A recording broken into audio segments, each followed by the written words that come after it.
because I'd been through the Pentagon right after 9/11. About 10 days after 9/11, I went through the Pentagon and I saw Secretary Rumsfeld and Deputy Secretary Wolfowitz. I went downstairs just to say hello to some of the people on the Joint Staff who used to work for me, and one of the generals called me in. He said, "Sir, you got to come in. You got to come in and talk to me a second." I said, "Well, you're too busy." He said, "No." He says, "We've made the decision. We're going to war with Iraq." This was on or about the 20th of September. I said, "We're going to war with Iraq. Why?" He said, "I don't know." He said, "I guess they don't know what else to do." So I said, "Well, did they find some information connecting Saddam to Al-Qaeda?" He said, No. He says, "There's nothing new that way. They've just made the decision to go to war with Iraq." He said, "I guess it's like we don't know what to do about terrorists, but we've got a good military and we can take down governments." And he said, "I guess if the only tool you have is a hammer, every problem has to look like a nail." So I came back to see him a few weeks later, and by that time we were bombing in Afghanistan. I said, "Are we still going to war with Iraq?" And he said, "Oh, it's worse than that." He said, he reached over on his desk, he picked up a piece of paper, and he said, I just got this down from upstairs," meaning the Secretary of Defense's office today, and he said, "This is a memo that describes how we're going to take out 7 countries in 5 years, starting with Iraq and then Syria, Lebanon, Libya, Somalia, Sudan, and finishing off Iran."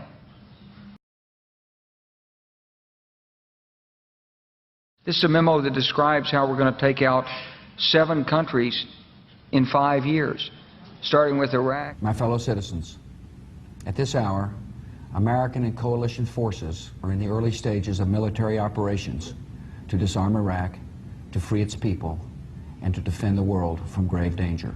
And then Syria. We had a chance to talk about a wide range of international issues, including the situation in Syria. And I have to say that all of us who've been seeing the terrible pictures coming out of Syria and Homs recently recognize it is absolutely imperative for the international community to rally and send a clear message to President Assad that it is time for a transition, it is time for that regime to move on, and it is time to stop the killing of Syrian citizens by their own government. Lebanon. They both had different reasons, the State Department and the White House, for wanting Israel to do it, encouraging them to do it, supporting them. Our Air Force worked very closely with the Israeli Air Force for months before this, not necessarily with a deadline, knowing when it would happen. It was always going to be whenever there was an incident, they would take advantage of an incident. The word I used was fortunate timing. When Hezbollah grabbed some of the Israeli soldiers in early July, that was then a pretext, I think that's the only word, for a major offensive that had been in the works a long time. Libya. Today we can definitively say that the Gaddafi regime has come to an end. The last major regime strongholds have fallen.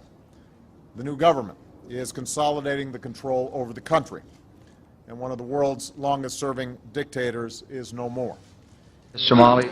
Well, violence isn't only on the rise in Afghanistan. In fact, it looks like America's shadow wars have now increased by 1. Drone strikes have long been reported in Pakistan and Yemen, but now there's news that a week ago, a U.S. drone aircraft fired on 2 leaders of the Somalian organization Al-Shabaab. Sudan.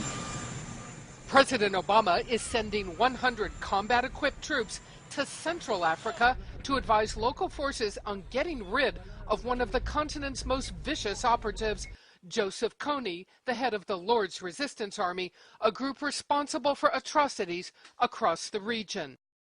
It's the first open deployment of U.S. ground combat power to Africa since the Black Hawk Down incident in Somalia in the 1990s that killed 18 troops.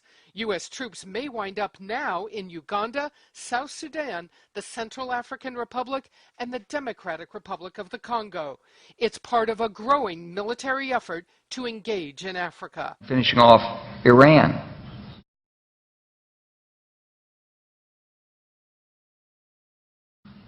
I said, "Is it classified?" He said, "Yes, sir." I said, "Well, don't show it to me."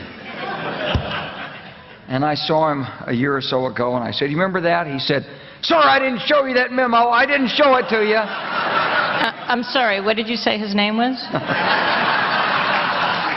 I'm not going to give you his name. So go through the countries again. Well, starting with Iraq, then Syria and Lebanon, then Libya, then Somalia and Sudan, and then back to Iran.